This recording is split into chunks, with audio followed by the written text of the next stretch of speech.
sequência aqui com a doutora Silvana Portugal, aspectos nutricionais do linfedema. Só um detalhe, vai ser uma palestra que vai ser feita também por vídeo, e qualquer dúvida que vocês tiverem, é só entrar em contato direto com os palestrantes, tá? Que estão nessas em vídeo.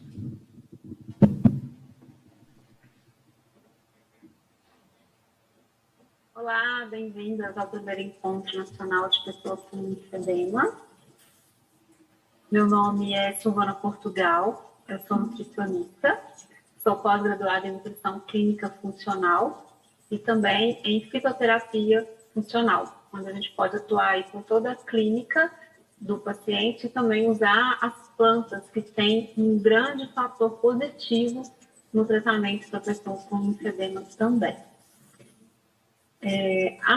Os aspectos nutricionais. Então, hoje eu vou colocar para vocês o que a nutrição pode trazer, né, para vocês como um pilar de todo o tratamento no linfedema. Por quê? A nutrição é um dos tratamentos essenciais com a mesma importância dos pilares tradicionais que vocês já conhecem, que é a terapia descongestiva complexa, o cuidado com a pele, a compressão, a drenagem linfática e exercícios. Então, se a gente tem todo esse tipo de tratamento e não alterar o padrão alimentar para favorecer ao tratamento também do linfedema, vocês podem não ter os mesmos benefícios de um tratamento mais completo. Isso é muito importante. O tratamento de autocuidado, incluindo a nutrição, ela vai aliviar a dor, outros sintomas, podendo até mesmo retardar essa progressão dessas funções, desses sintomas. E aí, dentro da nutrição, a gente vai entender algo que é muito, muito importante para todas vocês. Então, para todos que têm linfedema. E está fazendo parte desse tratamento também. Então, a gente tem que observar, como nutricionista, essa parte já é com, né, essa parte que tem que ser reavaliada com vocês. Alergias alimentares tardias. Muitas pessoas têm alergia de alimento e não sabem, e esse alimento ele pode causar vários transtornos. Sensibilidade alimentar, às vezes não é uma alergia tardia, mas é um alimento que você é sensível e também não sabe, e isso pode ocorrer, infelizmente ocorre muito. Esses alimentos que a gente coloca, né, por exemplo, o alimento que pode causar essa alergia ou essa sensibilidade, nem sempre é um alimento ruim. Ele pode ser um alimento saudável também. Então, ele pode ser saudável para mim e para o outro pode ser péssimo. Então, esse papel é muito importante, né? Então, o que é remédio para mim pode ser um veneno para o outro. Isso é algo que a gente tem que observar. Tem também a questão dos distúrbios digestivos, desbiose intestinal, que a gente vai abordar mais amplamente aqui, doenças autoimunes associadas e essas deficiências de nutrientes. Então, a nutrição, ela tem que verificar tudo, não é só a alimentação. A gente tem que olhar tudo, inclusive as vitaminas e os minerais. Então, a vitamina D, que é muito importante, o zinco, o ferro, né?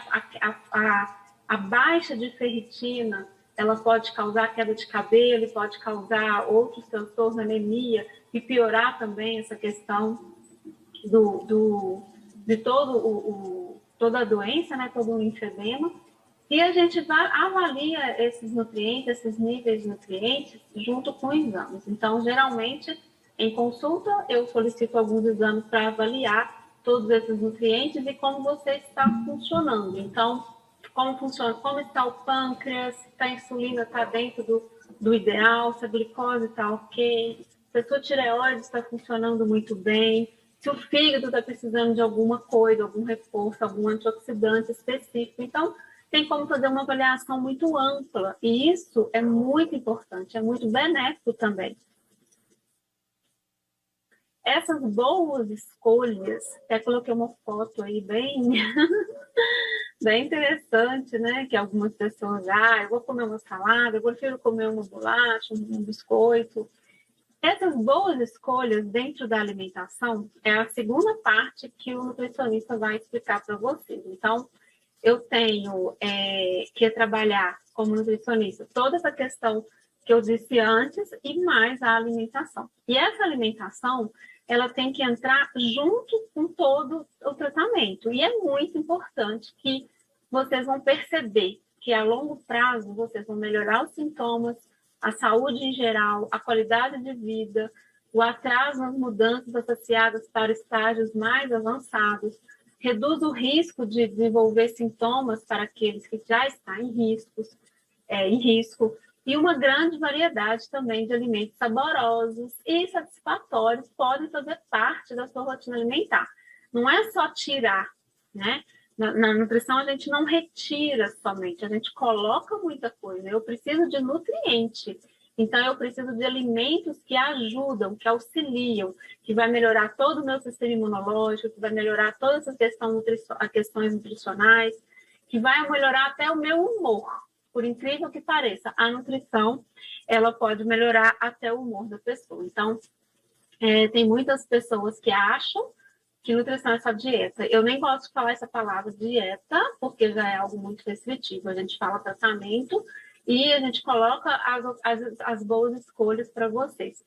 E algumas pessoas precisam ser restritas a algumas coisas e outras não. Depende daquela questão individual. A nutrição, ela é muito personalizada. Não adianta eu fazer um planejamento alimentar para um paciente e o outro paciente fazer o mesmo desse paciente. É totalmente diferente. Nós somos únicos. Cada um de nós temos um DNA diferente. Então, cabe ao profissional a entender você, avaliar o que você precisa e entender também qual momento que coloca e qual momento que retira algum tipo de alimento. Então, essas boas escolhas são muito importantes. E além dessa boa escolha, você pode ter uma alimentação super saudável, super boa, porém tem alguma questão que não está legal. Eu mesmo já atendi paciente assim, que tem alimentação impecável, nossa, mas realmente se alimenta muito bem. O que está acontecendo? Olha só, mastigação. Muitas pessoas hoje, infelizmente, pela falta de tempo, né? Pela falta de organização, às vezes, e do tempo para alimentação, tem uma mastigação muito rápida. É uma mastigação, assim, que vocês não têm noção do trabalho que vocês dão para o seu corpo quando vocês engolem a comida. Gente, ó, não pode. A alimentação, além de ter boa escolha alimentar, a gente também precisa de ter esse tempo de fazer essa refeição. Ai, Silvana, mas eu tenho que comer rápido porque eu tenho só 10 minutos, então não come. Por aí, é mais ou menos isso. Vamos organizar o tempo, vamos avaliar o que você realmente, qual é o tempo que você tem para essa mastigação. Por quê? A má mastigação, ela vai causar em você muitos transtornos. E olha que fato interessante. O alimento, ele tem que entrar, a gente tem que mastigar e secretar saliva. A saliva é muito importante para umedecer esse alimento. Essa mastigação e essa insalivação vai fazer com que seu bolo alimentar chegue até o estômago. Mastigar com calma é vital para a saúde. Nossa, isso tudo mesmo? Sim. A mastigação, esse processo do almoço, da refeição em si, ela tem que durar entre 20 e 25 minutos. Antes disso, vocês não têm o tempo necessário para ver a comunicação entre o centro da regulação da fome com o hipotálamo. Então, o organismo não fica saciado. Você acabou de almoçar e daqui a pouco, 1 hora, já está com fome de novo. E aí você vai precisar de comer mais coisas. Então, não é por aí. Então, a boa escolha, a boa mastigação também vai fazer toda a diferença aí para vocês. Incluindo nisso, nessas duas etapas, a gente vai ter agora o mais importante, que é a absorção. O que seria isso aqui, Silvana? O que é esse desenho estranho aqui para a gente? Eu tenho uma mucosa saudável, por esse lado aqui. Tá vendo como funciona? Lá dentro do intestino, lá na sua mucosa. Toda juntinha, tá vendo aqui, ó? Isso aqui é muito importante. E aqui a corrente sanguínea, tá vendo? Ó, tudo certinho. E do outro lado, eu já tenho uma mucosa permeável, que tem uma permeabilidade. O que que seria isso? É uma mucosa já com defeitos, tá vendo? Aqui entrando, olha só isso, gente. Tá entrando aqui coisas que não precisariam estar aqui, não poderiam estar aqui, na verdade. Então, desse lado, a gente tem a microbiota com permeabilidade e a outra mucosa, desculpa, a microbiota, a mucosa saudável e a mucosa permeável. Então, aqui a gente já vê algumas coisas. E se você tem o hábito de mastigar muito rápido, engolir a comida, você provavelmente está desse lado de cá, da permeabilidade. Olha que interessante. A nossa microbiota intestinal. Existem mais bactérias no seu intestino do que células no seu corpo inteiro. Você já imaginou isso? Você tem muito mais bactéria no seu intestino do que células no seu corpo todo. E essas bactérias têm que conviver em harmonia e fazer com que a maior parte delas sejam as benéficas, né? E essas bactérias, ao longo da vida, ela que ajuda a regular também o seu sistema imunológico e a manter a saúde.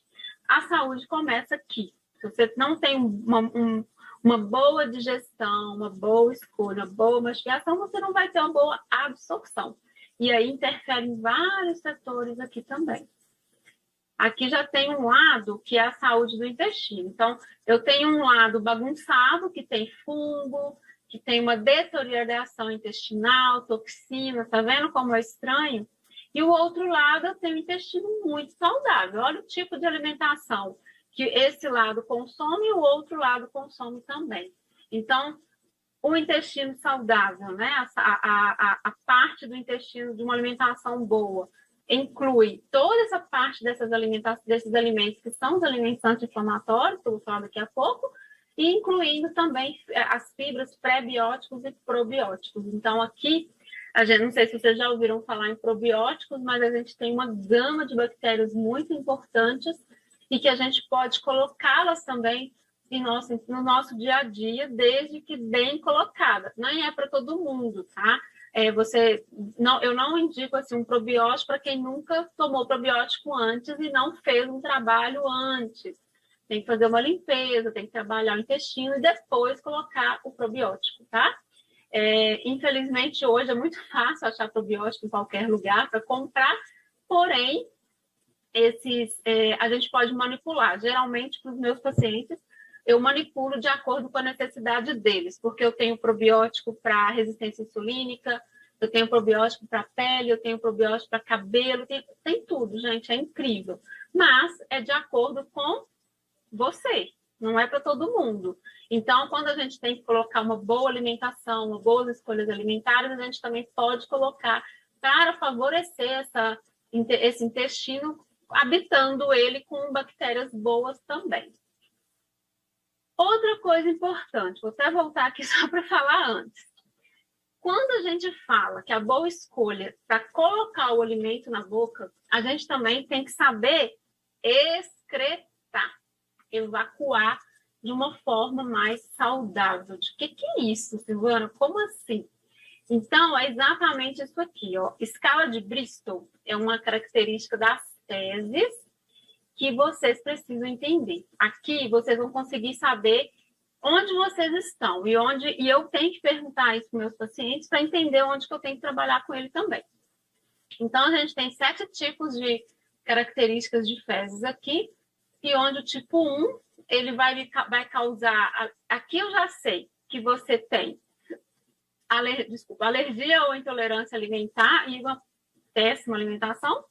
O tipo 2, que é as bolinhas grudadinhas, sem estar separadas, também pouca ingestão de água, de fibras e alimentação inadequada. O tipo 3 é uma fezes bem dura também, um pouco mais uniforme, mas ainda está ressecada.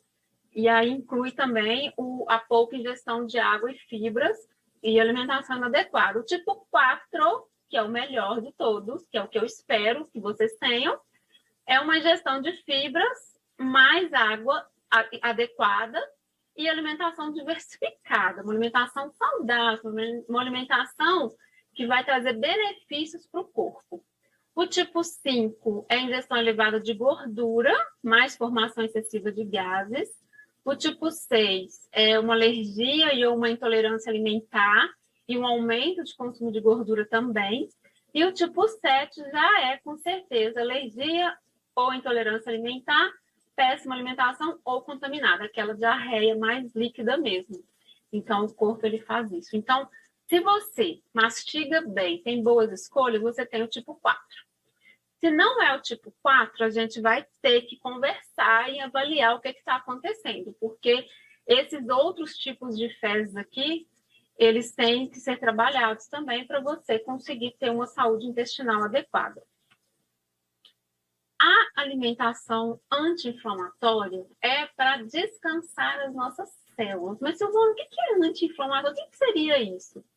São alimentos que favorecem a sua microbiota intestinal, que ajudam a você a ter uma alimentação com menos xenobióticos, menos corpo estranho, menos venenos, menos química em geral, né? Então, aqui, se você alimenta de frutas, olha que bonito, frutas, legumes, fibras, aqui a gente tem a semente de chia, tem vários antioxidantes aqui, ó, cor, vermelho, verde, laranja, tá vendo? Aqui, isso aqui, branco, castanhas, gengibre, tudo isso aqui, eu poderia ficar aqui muito tempo só falando disso, mas infelizmente não dá tempo. Então, esses alimentos são importantes para compor a sua alimentação. Então, no dia, a cebola, gente, cebola tem muito nutriente, é muito importante que vocês incluam a cebola. Cúrcuma, os vegetais, brócolis, cenoura, rapanete, frutas vermelhas, frutas amarelas, isso é muito importante. Aqui a gente tem antioxidantes que vai ser bom para o fígado, para o coração, para a pele, para tudo. Então, esse tipo de alimentação é uma alimentação que vai descansar as suas células. Por quê? Quando vocês consomem um alimento ou alguma coisa que é processada, ultraprocessada, que são os alimentos de caixinha, que muita gente deve conhecer, as embalagens, né? Esse tipo de alimento, eles têm muita química. Não sei se vocês já repararam e já observaram o rótulo desses alimentos. Tem coisas que vocês nem conhecem, nem sabem o que é. É muito código, né? Então, tem código, tem tudo. Deveria ser proibidos, inclusive, existir isso, mas infelizmente existem e infelizmente a população em geral está consumindo muito produtos industrializados. Eu nem sei se eu posso falar que isso é alimento, então você pode ver que se você pegar um pacotinho de biscoito recheado, você vai estar lá, você vai ter ali 600, 800 calorias vazias, que não vai nutrir você e que vai dar trabalho para o seu corpo. Por quê? Por que ele vai dar trabalho? Porque ele vai ter que trabalhar para eliminar. Lembra da escala de Bristol? Aqui, se você tem uma alimentação rica nesses nutrientes aqui, você tem o tipo 4. Ou então tem algum alimento que você acha que é bom para você e não é, que a gente tem que pesquisar, né? Hoje em dia tem na consulta a gente já consegue perceber algumas coisas, mas tem testes de alergia alimentar tardia também, que é bem interessante para quem consegue fazer o exame, é muito legal. Então, essa alimentação para vocês é uma alimentação limpa, é uma alimentação rica em nutrientes, a palavra-chave. Esse alimento tem nutrientes? Não. O que você vai comer, então? A gente tem que organizar isso. Ah, Silvana, nunca mais vou poder comer uma pizza? Calma, não é assim também. Tem todo um processo. Eu não sei qual estágio você vai estar comendo, o estágio de que você precisa, vai ter momentos que vai ter que restringir, vai ter momentos que não precisa. É feito toda uma estratégia, né? A alimentação também, ela tem que ser estratégia para você. E vai ter o momento certo, né? Você vai ter o momento de colocar isso. Então, o que eu queria deixar isso aqui para vocês é essa reflexão. Vamos trabalhar, vamos alimentar de uma forma melhor, mais saudável, com a ingestão de água adequada, são 35 ml por quilo de peso, vocês podem fazer um cálculo aí, o peso de vocês, para consumir ao longo do dia, incluir as gorduras saudáveis, que é o azeite, o coco, as castanhas, as sementes, os carboidratos saudáveis, que é fruta, legume e verdura, e os antioxidantes, que estão todos aqui para vocês também, e de uma forma mais ao longo do dia. Vai ter paciente que eu vou precisar de fazer algum tipo de jejum, algum jejum intermitente. Tudo isso, gente, é válido.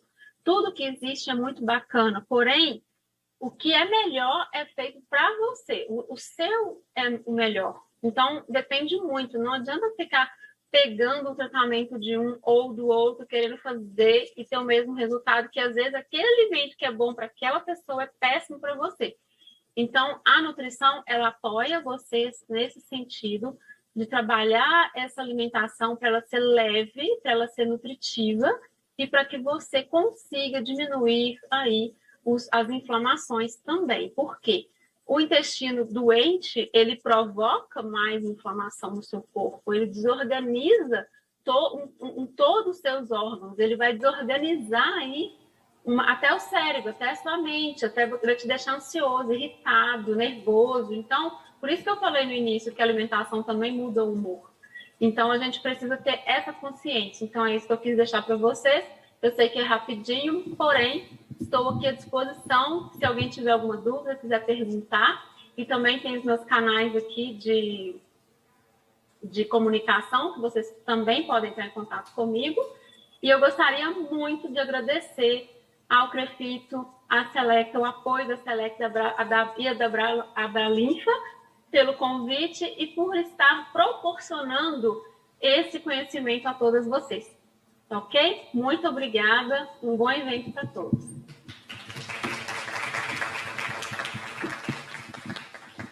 Bom, obrigada, doutora Silvana.